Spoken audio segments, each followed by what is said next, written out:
Hey babe, and anybody else watching, and welcome back to A Life Together. 2 Samuel 19 and 20 today.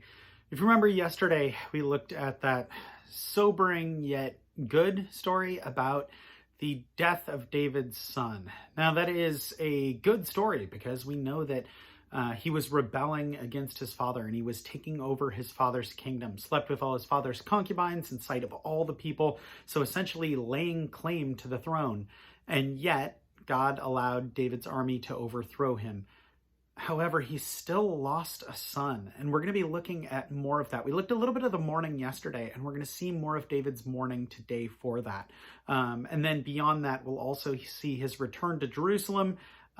Mephibosheth's side, I think I said that right. Mephibosheth, his side of the story, was he a traitor or was he not? We'll take a look at that and some of the prudence that David displayed there. And then finally, Sheba's rebellion. So today, just 19 and 20.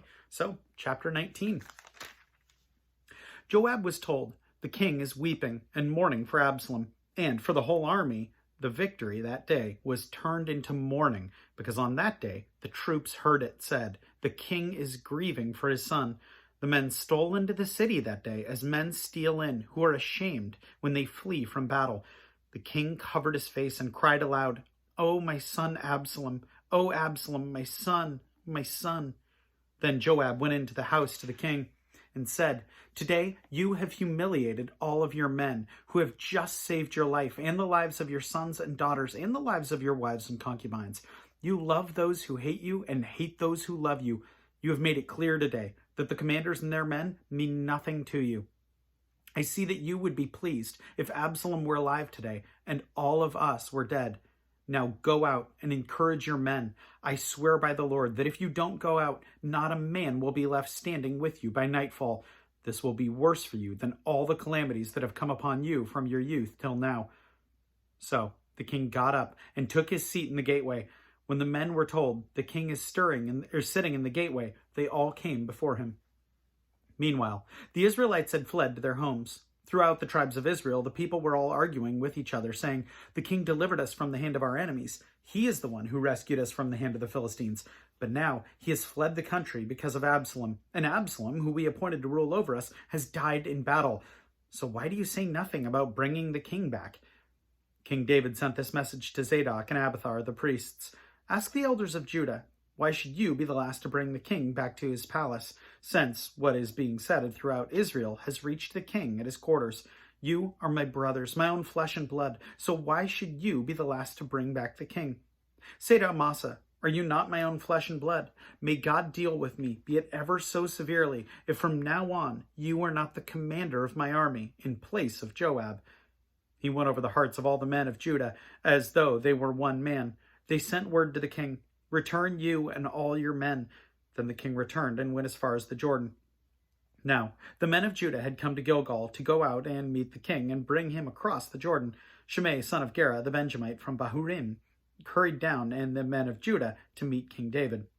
With him were 1,000 Benjamites, along with Ziba, the steward of Saul's household, and his 15 sons and 20 servants. They rushed to the Jordan, where the king was. They crossed at the ford to take the king's household over and to do whatever he wished. When Shimei, son of Gera, crossed the Jordan, he fell prostrate before the king and said to him, "May the Lord not hold me guilty. Do not remember how your servant did wrong on the day my lord the king left Jerusalem.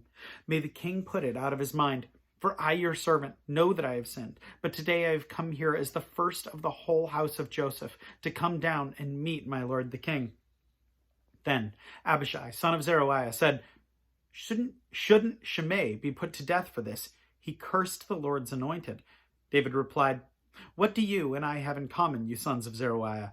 This day you have become my adversaries. Should anyone be put to death in Israel today?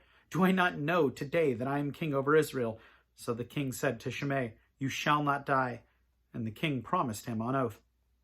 Mephibosheth, Saul's grandson, also went down to meet the king. He had not taken care of his feet or trimmed his mustache or washed his clothes from the day the king left until the day he returned safely. When he came from Jerusalem to meet the king asked him, "Why didn't you go with me, Mephibosheth?" He said, "My lord the king, Since I, your servant, am lame, I said, I will have my donkey saddled, and I will ride on it so I can go with the king. But Ziba, my servant, betrayed me, and he has slandered your servant to my lord the king. My lord the king is an angel of God, so do whatever pleases you. All my grandfather's descendants deserved nothing but death from my lord the king. But you gave your servant a place among those who eat at your table. So what right do I have to make any more appeals to the king? The king said to him, Why say more? I order you and Ziba to divide the fields. Mephibosheth said to the king, Let him take everything, now that my lord the king has arrived home safely. Barzillai, the Gileadite, also came down from Roglahim to cross the Jordan with the king and to send him on his way from there. Now Barzillai was a very old man, 80 years of age. He had provided for the king during his stay in Mahanaim, for he was a very wealthy man. The king said to Barzillai, Cross over with me and stay with me in Jerusalem, and I will provide for you. But Barzillai answered the king, How many more years will I live that I should go up to Jerusalem with the king? I am now 80 years old. Can I tell the difference between what is good and what is not? Can your servant taste what he eats and drinks? Can I still hear the voices of men and women singers? Why should your servant be an addled burden to my lord the king? Your servant will cross over the Jordan with the king for a short distance, but why should the king reward me in this way? Let your servant return, that I may die in my own town near the tomb of my father and mother. But here is your servant, Kimham. Let him cross over with my lord the king. Do for him whatever pleases you. The king said, Kimham shall cross over with me, and I will do for him whatever pleases you, and anything you desire from me, I will do for you. So all the people crossed over the Jordan, and then the king crossed over. The king kissed Barzillai and gave him his blessing, and Barzillai returned to his home. When the king crossed over to Gilgal, Kimham crossed with him. All the troops of Judah and half the troops of Israel had taken the king over. Soon all the men of Israel were coming to the king and saying to him, Why did our brothers, the men of Judah, steal the king away and bring him and his household across the Jordan together with all his men? All the men of Judah answered the men of Israel, We did this because the king is closely related to us. Why are you angry about it? Have we eaten any of the king's provisions? Have we taken anything for ourselves? Then the men of Israel answered the men of Judah, We have 10 shares in the king, and besides, we have a greater claim on David than you have. So why do you treat us with contempt? Were we not the first to speak of bringing back our king? But the men of Judah responded even more harshly than the men of David. Chapter 20. Now, a troublemaker named Sheba, son of Bichri, a Benjamite, happened to be there. He sounded the trumpet and shouted, We have no share in David, no part in Jesse's son. Every man to his tent, O Israel. So all the men of Israel deserted David to follow Sheba, son of Bichri, but the men of Judah stayed by their king all the way from the Jordan to Jerusalem. When David returned to his palace in Jerusalem, he took the 10 concubines he had left to take care of the palace and put them in a house under guard. He provided for them, but did not lie with them.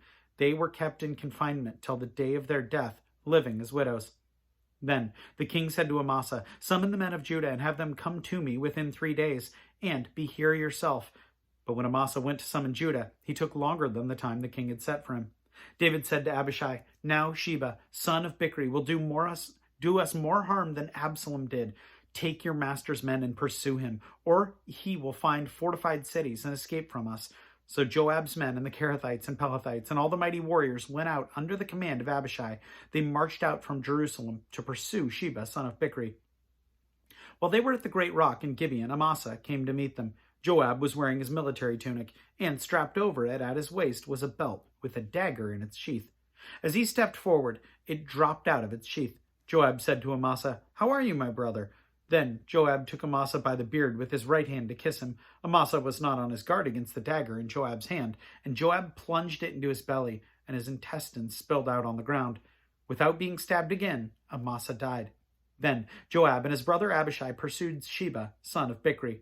One of Joab's men stood beside Amasa and said, Whoever favors Joab and whoever is for David, let him follow Joab. Amasa lay wallowing in his own blood in the middle of the road, and the men saw that all the troops came to a halt there. When he realized that everyone who came up to Amasa stopped, he dragged him from the road into a field and threw a garment over him. After Amasa had been removed from the road, all the men went on with Joab to pursue Sheba, son of Bichri. Sheba passed through all the tribes of Israel to Abel-Beth-Maachah and through the entire region of the Berites, who gathered together and followed him. All the troops with Joab came and besieged Sheba in Abel-Beth-maachah. They built a siege ramp up to the city, and it stood against the outer fortifications. While they were battering the wall to bring it down, a wise woman called from the city, "Listen, listen, tell Joab to come here so I can speak with him." He went toward her, and she asked, "Are you Joab?" "I am," he answered. She said, "Listen to what your servant has to say." "I'm listening," he said. She continued, "Long ago they used to say, 'Get your answer at Abel,' and that settled it. We are the peaceful and faithful in Israel. You are trying to destroy a city that is a mother in Israel. Why do you want to swallow up the Lord's inheritance?" "Far be it from me," Joab replied. "Far be it from me to swallow up or to destroy." "That is not the case. A man named Sheba, son of Bichri, from the hill country of Ephraim, has lifted up his hand against the king, against David. Hand over this one man, and I'll withdraw from the city." The woman said to Joab, "His head will be thrown down to you from the wall." Then the woman went to all the people with her wise advice, and they cut off the head of Sheba, son of Bichri, and threw it to Joab. So he sounded the trumpet, and his men dispersed from the city, each returning to his home, and Joab went back to the king in Jerusalem. Joab was over Israel's entire army. Benaiah, son of Jehoiada, was over the Kerethites and Pelethites. Adoram was in charge of the forced labor. Jehoshaphat, son of Ahihud, was the recorder. Sheva was secretary. Zadok and Abiathar were priests. And Ira, the Jarite, was David's priest. Looking at that, there's so much with the attack and that woman's prudence. They're saying, "Hey, why are you attacking the entire city? We have no idea, essentially, what's going on here." And there's a lot of wisdom displayed there. But I also think it's interesting to look at some of David's prudence. And I think that we can ask and pray for some of that same prudence and wisdom in situations where we don't know exactly who's telling the truth. And what situation I'm talking about? Well, Mephibosheth and Ziba. So when we're looking at that, that's in 1924, and there's a note here. Mephibosheth, Saul's grandson, also went down to meet the king. He had not taken care of his feet or trimmed his mustache or watched his clothes from the day the king left until the day he returned safely.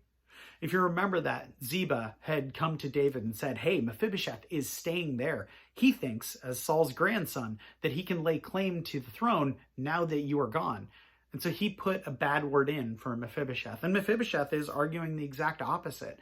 "Hey, I'm lame in both feet. I can't move. And because my donkey was taken from me by Ziba, I was betrayed and I couldn't come pursue you." And so we see this. What do you do? I mean, what an odd story. So 1924, this note says, Mephibosheth's servant Ziba had told David that Mephibosheth was a traitor with dreams that he, as Saul's grandson, would be made king. Hearing this, David had given Ziba all of Mephibosheth's property. Now we hear Mephibosheth's side of the story. He claimed that Ziba had betrayed him, presumably by taking his donkey so that he, a cripple, could not follow David. More convincing than his words was his appearance. He had not washed himself or trimmed his mustache. He was looking as though he had been in mourning, not grooming himself for the throne. Did David believe him?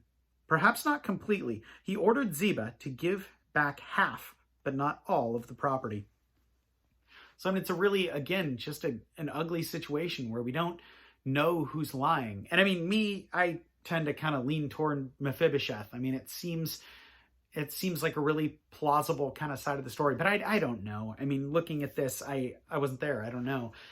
But I do know what we can take from it. And what we can take from it is we should be asking God for wisdom in situations like these where we just don't know what the truth may be if we have two differing accounts of information. Now, hopefully it's very apparent. But if it's not apparent and someone's lying to us on one side or the truth seems really nebulous, what are we doing with that? Well, my hope and my prayer, which we'll pray about in a second, is that we're bringing that before the Lord, because that's the most important thing we can do. Even if we don't find the right answer, as long as we are pursuing God, maybe God will allow us to make the wrong interpretation of that. And we'll either learn from that or people will benefit from that who maybe need to. I don't know. There are many different reasons. But regardless of the outcome, we should be bringing that to God. So let's do it. God, I thank you for these nebulous questions, God, that that have answers that we just don't know. In situations like this, Lord, where the world is coming up and we hear differing accounts as far as what may be true or what should be done in any given situation, Lord, above all else, though we may not be able to fully understand or predict the outcome, let us come to you. Give us the wisdom and prudence to come to you with these questions, with these troubles, with these concerns, and lay them at your feet, Lord. I thank you so much that you hear us. Even though we stumble and fall and get confused and fail, Lord, you are still good. And you allow us to approach you not because of our righteousness, but because of Jesus Christ. We thank you so much for him and for his life. In his name we pray. Amen. That is about all I have for you today. As always, know I appreciate you. Wife, appreciate you tons. Plan on seeing you tomorrow. Have a good one.